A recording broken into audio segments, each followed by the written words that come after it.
श्रोताओं नमस्कार। महीने का आखिरी रविवार और ये दिन होता है प्रधानमंत्री नरेंद्र मोदी के मन की बात कार्यक्रम का। और 3 महीनों के अंतराल के बाद आज इस कार्यक्रम की 111वीं कड़ी प्रसारित की गई और प्रधानमंत्री ने अपने इस कार्यक्रम के माध्यम से देशवासियों को और रेडियो के श्रोताओं को संबोधित किया। आज इस पर चर्चा करने के लिए आकाशवाणी का क्षेत्रीय समाचार एकांश आपकी सेवा में फिर हाजिर है और चर्चा के लिए हमारे साथ मौजूद हैं जाने माने रंगकर्मी पद्मश्री बलवंत ठाकुर। सर, आपका इस कार्यक्रम में स्वागत है। बहुत बहुत शुक्रिया जी। जैसे प्रधानमंत्री ने पहले शुरुआत में कहा कि 3 महीने वो भी मिस करते रहे इस कार्यक्रम को, जिस कार्यक्रम के माध्यम से देश में कौन अनजाने लोग देश के लिए काम कर रहे हैं, कला के लिए काम कर रहे हैं, संस्कृति के लिए काम कर रहे हैं, उनका पता चलता है इस कार्यक्रम में। तो आपने कितना मिस किया मन की बात को सर? देखिए, सभी देशवासियों के साथ साथ हमने भी पूरी तरह से मिस किया, क्योंकि एक आदत बन जाती है। मतलब आदत भी नहीं है, एक मतलब you are used to listen to respected prime minister, तो रहता है आपको। और फिर सबसे बड़ी बात है कि जब वो मन की बात में आते हैं और बातें अपनी साझा करते हैं तो हर बार कुछ नई चीज़ें, मतलब नया ज्ञान मिलता है, कुछ नई नई बातें उभर के आती हैं। और फिर सबसे बड़ी बात है कि देशव्यापी आप अपने आप से रूबरू होते हैं उन जगहों के साथ, उन चीज़ों के साथ। और प्रधानमंत्री कहते हैं ये मेरे मन की बात नहीं है, ये लोगों के मन की बात है, जनता के मन की बात है। सबसे बड़ी बात है कि मोमेंटम बना होता है। और आपको मालूम है कि आपको अब तैयारी रहती है। आप देखिए, कल्चर बन गया है। आपने देखा होगा स्कूलों में, कॉलेजेस में, पब्लिक लाइफ में जगह जगह लोग इकट्ठा होते हैं और एक मुझे लगता है कि कम्युनिटी वो फेयर हो गया है ये। मतलब एक ओकेजन है, तो एक ऐसा ओकेजन है जिसमें मुझे लगता है कि सब मिलते हैं इसी बहाने, कम से कम बैठते हैं। गांव में, बहुत सारे गांव में घूमा हो जहाँ पे कम्युनिटी रेडियो लगा होता है और सारे लोग they make it A point बैठते हैं। और सिर्फ बैठते नहीं हैं, पूरी तरह से सुनते हैं, नोट्स बनाते हैं, देश को जोड़ने का काम करता है। देखिए, हमारा देश एक लोकतांत्रिक, दुनिया का सबसे बड़ा लोकतंत्र है और प्रधानमंत्री ने इसका भी जिक्र किया कि जो इलेक्शन हुए हैं, लोगों ने बढ़ चढ़ कर चुनाव में हिस्सा लिया और अपने मनपसंद जो प्रतिनिधि हैं उनको चुना और रिकॉर्ड 65 करोड़ लोगों ने मतदान किया। देखिए, ये इसकी चर्चा मैं आपको बताऊं कि पूरी दुनिया में हम वैसे भी अक्सर करते हैं, we are the largest democracy of the world. तो लार्जेस्ट डेमोक्रेसी का सबसे बड़ा उत्सव मुझे लगता है कि भारत का महोत्सव जो है, सबसे बड़ा उत्सव वो है हमारे ये जो चुनाव प्रक्रिया है ये। इसमें मैं समझता हूँ कि पूरी दुनिया हमें देखती है और पूरी दुनिया में इसकी चर्चाएं होती हैं, इस पर बहुत सारी फिल्म्स बन रही हैं, बहुत सारी ऐसी चीज़ें बनती हैं और लोग हैरान होते हैं कि इतने लोग, क्योंकि आबादी बाकी देशों में बहुत कम है, हम तो लार्जेस्ट पॉपुलेशन भी हैं। और ये एक बहुत बड़ा चैलेंज है, क्योंकि इसमें एडमिनिस्ट्रेटिव चैलेंज है, इसमें इतने लोगों का, और कैसे ये इतना बड़ा नेटवर्क जुड़ता है, किस तरह से इतनी इंटायर मशीनरी किस तरह से काम करती है। मैं आपको बताना चाहता हूँ कि बहुत सारे लोग विदेशों से उठ करके भारत में आते हैं विशेष रूप से इस चीज़ को देखने के लिए, इसके ऊपर रिसर्च करने के लिए। और बहुत स्पेशल फीचर्स जो हैं वर्ल्ड मीडिया में, चाहे वो इलेक्ट्रॉनिक है या प्रिंट मीडिया है, उसमें छपते हैं और लोग बड़े चाव से उसको पढ़ते हैं। और हर एक के अधिकार का ख्याल रखा जाता है और बहुत सारी ऐसी जगह भी हैं जहाँ एक मतदाता है, उसके लिए भी पोलिंग बूथ जो है वो बनाया गया। इस बार तो इससे भी बियॉन्ड मैं आपको बताना चाहता हूँ, क्योंकि हमने बड़ा क्लोजली ऑब्जर्व किया। इस बार बहुत हाई टेक हो गया था ये, हर पोलिंग स्टेशन का वेबकास्टिंग हो रहा था। आप उसमें जा कर के, इनके वेबसाइट पे जा कर के वहाँ देख सकते थे live. It's not that easy. बहुत बड़ा देश है, बहुत बड़ा देश। और फिर हमारा जोग्राफिकल इतना वेरिएशन है, कितने ऊंचे ऊंचे पहाड़ हैं जहाँ सड़क नहीं पहुँची है, और मतलब वहाँ से आप उसका प्रसारण पूरी दुनिया में कर रहे हैं और पूरी दुनिया से एक, मुझे लगता है कि उससे लोगों का इस प्रक्रिया में थोड़ा विश्वास भी बनता है, क्योंकि एक ट्रांसपेरेंसी सब लोगों को नज़र आती है। जब जैसे ये यहाँ तक सीमित नहीं था, उसके बाद जो वोटिंग के बाद वोटिंग मशीन्स की मूवमेंट को लेकर के भी ट्रैकर्स लगे थे, उनके साथ ट्रैकर्स थे, ताकि आप उसको second to second, minute to minute देख सकते हैं, ट्रैक कर सकते हैं कहाँ कौन कहाँ पहुँचा हुआ। तो मुझे लगता है इसमें लोगों का विश्वास जो है और बढ़ता है। और ये बहुत बड़ा चैलेंज है। मुझे लगता है कि ना सिर्फ कि 65 करोड़ लोगों की पार्टिसिपेशन की हम बात करके एक बड़ी बात लोगों को बता सकते हैं, वो नंबर तो है ही, क्योंकि हम एक लार्जर पॉपुलेशन है। लोग भी कहेंगे यार ठीक है, कौन सी बड़ी बात है, आपकी आबादी इतनी है।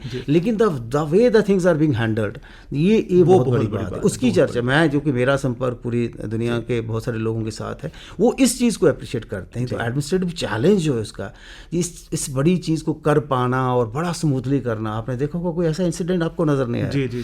कुछ ऐसी चीज़ नहीं, और इतनी बड़ी चीज़, इतने लोगों को इकट्ठा करना और फिर उनकी वोटिंग और फिर किस तरीके से सारा करना, और विद इन अ डे आपका सारे का सारा रिजल्ट जो है बाहर आ जाता है। ठाकुर साहब, प्रधानमंत्री ने बात की हूल दिवस की, और जिसमें उन्होंने कहा कि 1857 की जो पहली भारत की आज़ादी की लड़ाई थी, उससे भी 2 साल पहले ऐसे हुए। तो हमारे देश में अनगिनत ऐसे लोग हुए हैं जिन्होंने इस देश को आज़ाद कराने के लिए, स्वतंत्रता प्राप्ति के लिए अपना सर्वस्व जो है वो न्यौछावर कर दिया।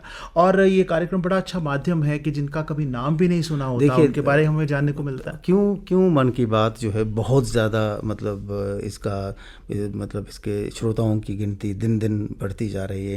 इनफैक्ट ये रिकमेंड भी किया जाता है, और कई स्कूलों में तो दूसरे दिन इस पे ऊपर चर्चा भी होती है, कुछ क्विज कंपटीशन टाइप भी होते हैं ताकि और बच्चों को प्रेरित किया जाए। इससे बेहतर, इससे बड़ी बात मुझे लगता है, मेरे लिए भी बिल्कुल पहली बार मैं सुन रहा था कि हम तो ये मान के चलते थे, हमने तो आज तक पढ़ा था कि हमारे भारत की आज़ादी का आंदोलन जो है पहला 1857 में हुआ था, लेकिन आज प्रधानमंत्री जी ने कहाँ से खोज निकाला, और 1855 और आदिवासियों को रिकॉग्नाइज करना, वीर सिद्धो कानो, मैं पहली बार नाम सुन रहा हूँ। अरे बिल्कुल। और इस तरह के हीरोज़ को आज के दिन और ऐसे दिन पे याद करना और उनकी मतलब चर्चा करना, मुझे लगता है कि इससे क्या होगा कि ये बहुत ऐसे जो लोग जो मैं समझता हूँ कि जिनको अनक्राउंड लोग रहे हैं, अनसंग हीरोज़ कह सकते हैं जिनको, उनको रिकॉग्नाइज करने की जो प्रधानमंत्री जी की कोशिश है, मुझे लगता है उसको सैल्यूट करना चाहिए।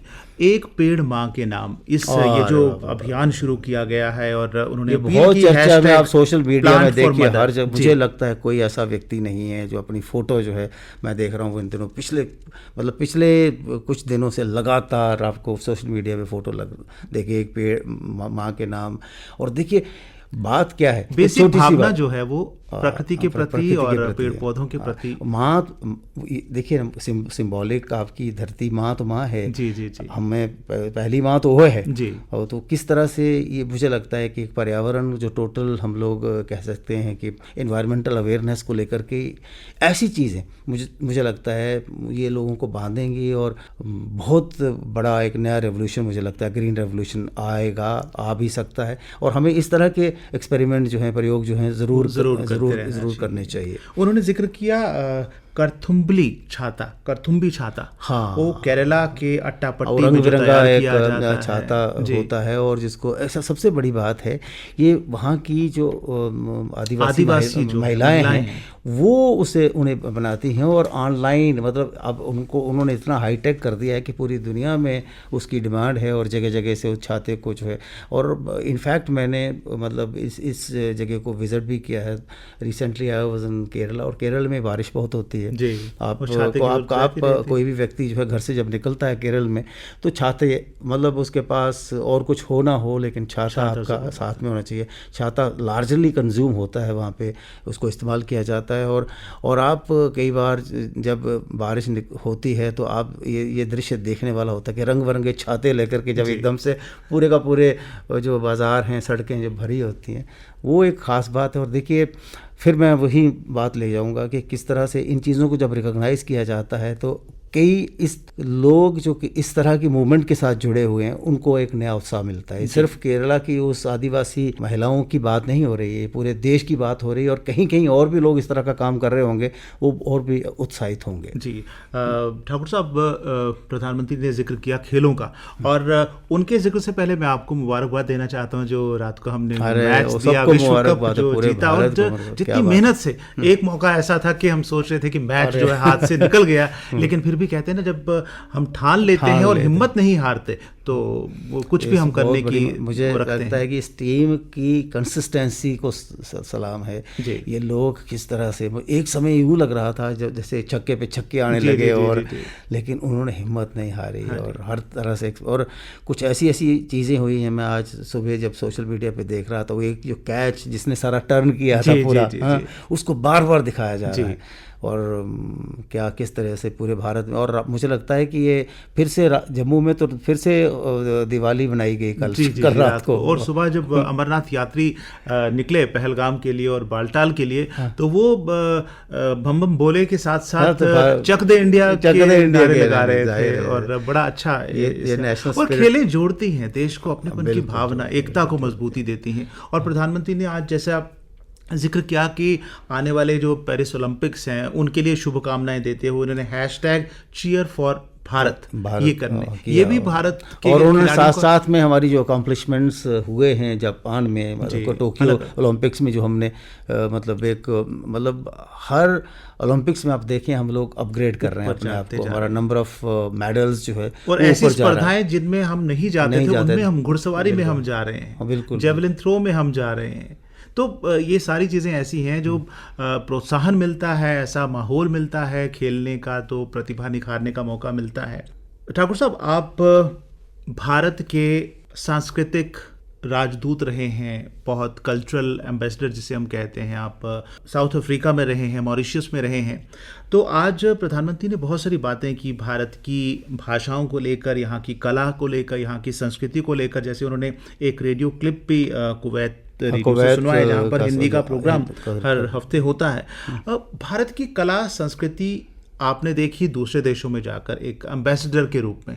मैं चाहूँगा क्या सुनने वालों को ये बताइए कि हमारे देश का जो कला है, संस्कृति है, साहित्य है, उसको लोग कितना चाहते हैं और कितना वो तेज़ी से पॉपुलर होता जा रहा है। देखिए, पहली बात तो मैं आपको बताऊं कि भारतीय कलाओं के लिए, भारतीय संस्कृति के लिए एक बहुत बड़ा मतलब मैं समझता, जब हम संस्कृति की बात करते हैं तो प्लीज़ इसको ये अपने नाचने गाने तक लिमिट मत करें। संस्कृति हमारा खान पान भी है, संस्कृति हमारा पहनावा भी है।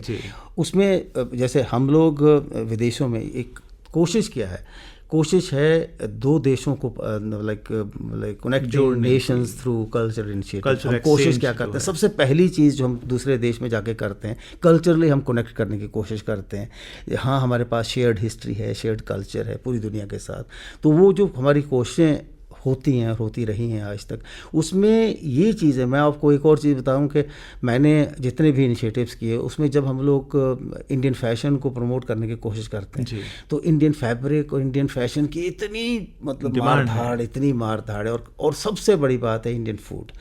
हम लोग फैशन डिप्लोमेसी इसका नाम दिया है, हमने फूड डिप्लोमेसी का नाम दिया है। और ये जो आप आज जो प्रधानमंत्री ने जिसका जिक्र किया कि ये कुवैत रेडियो के ऊपर जो हिंदी का कार्यक्रम एक सप्ताह में चलेगा, तो मैं आपको ये बताना चाहता हूँ कि इससे पहले भी बहुत सारे देशों में, जैसे साउथ अफ्रीका में हमने, प्रेटोरिया में, जोहान्सबर्ग में, केप टाउन में भी हिंदी कार्यक्रम को प्रोत्साहित किया है।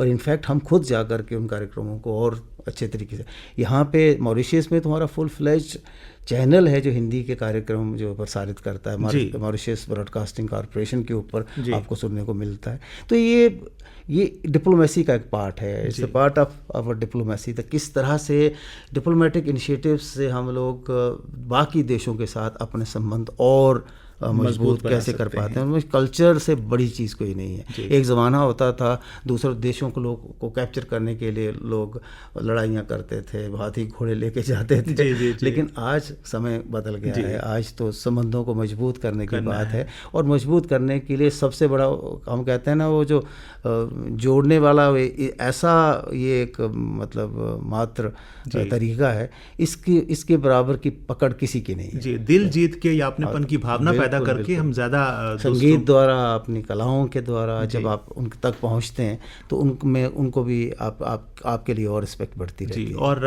हमें भी खुद पे प्राउड फील करने का मौका मिलता है। और प्राउड फील करने की बात अगर करें तो जो हमारे लोकल प्रोडक्ट्स होते हैं, जैसे अब देखिए हमारे बसोली की पेंटिंग्स हैं या अनारदाना है, उधमपुर की कलाड़ी है, इन चीज़ों को जब दुनिया में पहचान मिलती है तो हमारा सीना जो है फ़ख्र से ऊंचा हो जाता है। मैं आपको बताना चाहता हूँ, जब मैं ज़ूरिख म्यूज़ियम अपना स्विट्ज़रलैंड में गया था, और कितना आपको लगता है मतलब मैं ऐसे देश में जहाँ अपनी भाषा नहीं लोग कोई जानता, कुछ नहीं जानता, ख़ास तौर पे मेरी डोगरी, मेरा जम्मू, और वहाँ पे Pahari miniature paintings of Jammu region of India, जब देखो और पूरा एक मतलब गैलरी जो है वो डेडिकेटेड और डिवोटेड है, और जब आपको वहाँ पे जा कर के हमारे अपने मिनिएचर स्टाइल की जितनी भी कलेक्शन है, वो चाहे वो हमारा जसरोटा का की पेंटिंग की बात है वहाँ की, और सारे वहाँ पे जब लगे हैं तो कितना अच्छा लगता है। हमारा रिकग्निशन, ग्लोबल रिकग्निशन पहाड़ी मिनिएचर ने जो है, मुझे लगता है इससे बड़ा रिकग्निशन इस रीजन को, क्या पूरे भारत को नहीं मिला जितना मिनिएचर पेंटिंग्स के द्वारा हमें हमारी कलाओं को पहचान मिली जी। और जो मकामी लोग अपनी लोकल चीज़ों को, अपने प्रोडक्ट्स को प्रमोट करते हैं, दूसरों के सामने लाते हैं, तो उनका भी देखिए मन की बात एक माध्यम बन रहा है हमें जानने के लिए। जैसे अल्लूरी सीताराम जो आंध्र प्रदेश की अराकू कॉफ़ी है, उसके लिए वो काम कर रहे हैं और वो विश्व प्रसिद्ध हो रही है। और साथ ही उन्होंने जिक्र किया स्नो पीस पुलवामा में। मैं पहली बार नाम सुन रहा हूँ कि पुलवामा में कोई स्नो पीस है, यहाँ का बाशिंदा होते हुए भी मुझे नहीं मालूम था। तो अब्दुल राशिद मीर जो है वो उसको प्रमोट कर रहे हैं। देखिए तो अपनी चीजों से, लोकल प्रोडक्ट्स के साथ जुड़ना और उनके लिए बोलना, वोकल फॉर लोकल होना कितना जरूरी है अपनी प्रगति की। सबसे बड़ी बात है कि जिस तरीके से मतलब ये लोकल चीज़ों को प्रमोट करने की बात, और लोकल चीज़ों को में जो लोग नए नए प्रयोग करके उनको एक भारत के स्तर पे, विश्व के स्तर पे मार्केट करने की कोशिश कर रहे हैं, उनके लिए कितना मतलब मुझे लगता है एक शाबाशी की बात है, कितना वो इनकरेज फील करेंगे। और जो लोग इस तरह सोच रहे हैं, नए नए स्टार्टअप्स को लेकर के आने की कोशिश कर रहे हैं, उनके लिए भी है ये। देखिए ना, ये जो कश्मीर की बात अभी जिनका जिक्र हुआ, स्नो पीस का हुआ, तो स्नो पीस का कितना बड़ा मार्केट है। आपका पूरा यूरोप ठंडा रहता है, पूरा आपका यूएस जो है इतना बर्फ में ढका रहता है, तो यही वहाँ बहुत डिमांड है। अब हम लोग ऐसी चीज़ें धीरे-धीरे तो लंदन तक पहुँचवाया, मुझे लगता है पूरी दुनिया मतलब एकदम से एक बड़ा ग्लोबल मार्केट की शुरुआत है। तो इस तरह की चीज़ों के अगर हम इस तरह के हम नए नए प्रयोग करेंगे तो हमारी इकोनॉमी कहाँ चली जाएगी। और इससे क्या होता है कि अगर इन चीज़ों को हम बढ़ावा देते हैं तो एक रोजगार के जो जरिए हैं वो, और सबसे बड़ी बात जो देखिए ना, देशों में अगर हमें अपना मतलब अगर इकोनॉमिकली अपने देश को और ऊपर ले जाना है तो भारत को सबसे ज़्यादा एक्सपोर्ट पे काम करना है। ये एक्सपोर्ट की सबसे बड़ी अपॉर्चुनिटी मैं इन दोनों चीज़ों में देख रहा हूँ जिनका जिक्र आज प्रधानमंत्री जी ने किया। एक्सपोर्ट हम क्या क्या ऐसा मतलब उपजाएं या क्या क्या नया तैयार करें जिसकी ग्लोबल डिमांड बने, और ग्लोबल डिमांड से हमारी इकोनॉमी बढ़ेगी। 2023 को जब भारत की पहल पर यूनाइटेड नेशंस ने भी एक मिलेट ईयर घोषित कर दिया था, तो उसके साथ हमारे कितने सारे लोग जो हैं मिलेट्स को बढ़ावा दे रहे हैं। वो जौ हैं, सत्तू हैं, बाजरा है, उनकी बनाई चीज़ें बना करके उनको बिस्किट के रूप में, उनको केक के रूप में, उनके और तरह के कन्फेक्शनरीज के रूप में तैयार करके काम कर रहे हैं। उससे हमारी उस चीज़ को भी बढ़ावा मिल रहा है। और टोटल इनिशिएटिव बहुत ही रेवोल्यूशनरी था। अगेन मैं मतलब आई एम नॉट हियर कि मैं आपको इकोनॉमिक्स की बात करूं।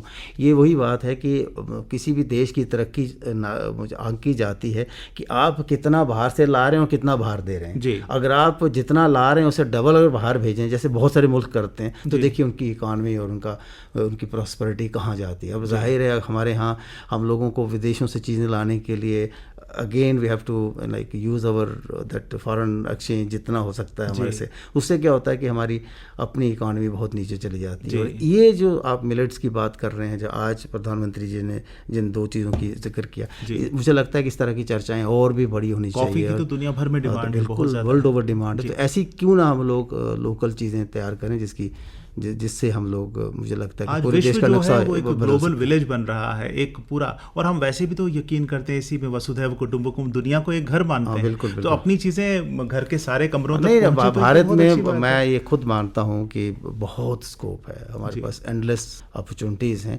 सिर्फ हम लोगों को अपनी, हमारे यहाँ पता नहीं शुरू से ही ये था कि हम लोग अपने आप को कमतर मानते रहे और विदेशी चीज़ों को और विदेशियों को ज़्यादा अपनाते रहे। वो एक आहिस्ता आहिस्ता वो कल्चर जो है ख़त्म हो रहा है। और अब तो this is the high time कि हमें we need to look around, हमारे आगे पीछे की चीज़ों को हम देखें और उनके लिए ग्लोबल मार्केट तैयार करें। वो मुझे लगता है कि देश को एक नई, हम लोग विकसित भारत की बात कर रहे हैं, तो विकसित भारत में ये इस तरह के इनिशिएटिव जो है मुझे लगता है कि बहुत ज़्यादा कारगर साबित होंगे, हिंदुस्तान को जो दुनिया के मोस्ट डेवलप्ड नेशंस में या कतार में खड़ा करने के लिए। जी, आज प्रधानमंत्री जी ने संस्कृत की बात की, और मैं सिर्फ संस्कृत की ही बात नहीं करूंगा बल्कि भारत में बोले जाने वाली सारी भाषाओं की बात करूंगा, बोलियों की बात करूंगा और डायलेक्ट्स की बात भी मैं करूंगा। उन्होंने संस्कृत का कहा, सबसे पहले तो हम आकाशवाणी समाचार जो संस्कृत में प्रसारित होते हैं, आज उन्होंने 50 साल अपने पूरे किए हैं, तो उसके लिए हम उनको मुबारकबाद देते हैं। और संस्कृत को बढ़ावा देने के लिए बेंगलोर के कब्बन पार्क में एक इनिशिएटिव लिया गया है। ये वेबसाइट के माध्यम से समिष्टि गुब्बी नाम के एक व्यक्ति ने शुरू किया है। तो बच्चों को इकट्ठा किया जाता है और वहाँ संडे के दिन सिर्फ संस्कृत में ही कन्वर्सेशन होती है। बहुत अच्छी बात है। संस्कृत हमारी भारत में तो सारी भाषाओं की जननी मानी जाती है। संस्कृत के साथ जोड़ते जोड़ते मैं अपने जम्मू पर आना चाहता हूँ, जम्मू कश्मीर पे आना चाहता हूँ। हमारी डोगरी भाषा है, इसको मजबूत करने, इसको लोकप्रिय बनाने, इस पर गर्व करने के लिए हमें क्या इनिशिएटिव्स लेने चाहिए?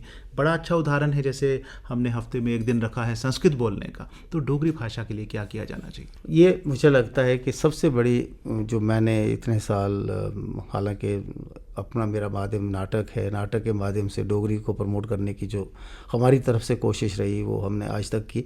मैं समझता हूँ कि कहीं ना कहीं ये एक लार्जर लेवल पे, स्कूल के लेवल पे एक मास मूवमेंट बननी चाहिए। हम कहीं एक जगह पे जा थोड़ी सी बात कर लेते हैं, कोई एक आदमी उठता है कहता है जी डोगरी में बात करनी चाहिए, डोगरी में ये करें। मेरा अपना मानना है, मैंने पूरी दुनिया घूमी, पूरी दुनिया में अब जब मेरी अपनी पहचान की बात करता हूँ, मैं कहता हूँ कि हाउ यू डिफाइन जम्मू। हमें आपको ये बताना चाहता हूँ, मैं अक्सर हर मंच पे कहता हूँ, बंगालियों ने बंगाली नहीं छोड़ी, मराठियों ने मराठी नहीं छोड़ी, पंजाबियों ने पंजाबी नहीं छोड़ी। किसी भी जगह चले जाए, बाकी विदेशों में तो आप उसको गोली मार भी दोगे तो भी वो अपनी भाषा नहीं छोड़ेगा। फ्रेंच कभी अंग्रेज़ी नहीं बोलता, जर्मन कभी अंग्रेज़ी नहीं बोलता, मतलब बड़ी कोई रेयर कंडीशन में जब उसको मैं आपको फ्रांस की बात बताता हूँ, जिस बंदे से मैं अंग्रेज़ी में पूछता हूँ वो फ्रेंच में जवाब देता है जी। फिर मैं अगेन उसको पूछता हूँ, फिर मेरे को फ्रेंच में जवाब देता है। Russians do the same thing.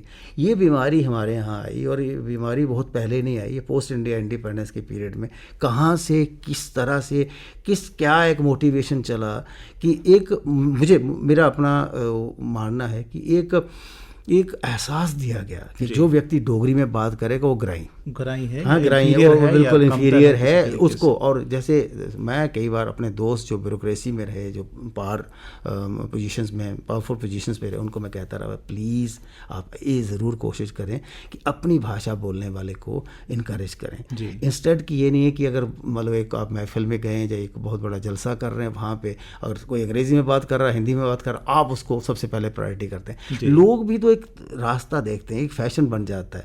ये चीज़ जो है लोगों के दिमाग से निकालने की ज़रूरत है। और सबसे बड़ी बात है, आपकी शनाख्त, आपकी पहचान, आपकी आइडेंटिटी तब तक नहीं बनेगी जब तक आपकी संस्कृति और आपकी भाषा नहीं होगी। किसी भी दुनिया को ख़त्म करना है, किसी एक कौम को ख़त्म करना है, किसी एक खित्ते को ख़त्म करना है, तो उनकी भाषा उनसे छीन लो, उनकी संस्कृति उनसे छीन लो।